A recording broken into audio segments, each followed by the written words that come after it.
2 hours, and everything is gone. He didn't lose because of the market. He lost because of one thought.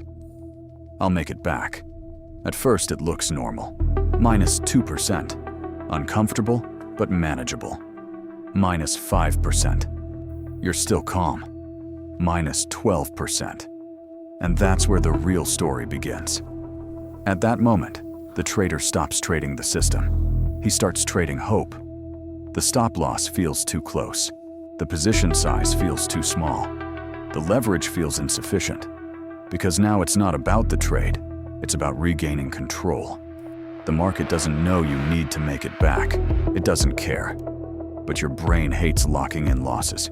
It wants relief. So you hold, and a little longer. And one more candle, until the account melts faster than you can think rationally. Margin call. Not because of volatility, because of ego. No one enters the market planning to destroy their account.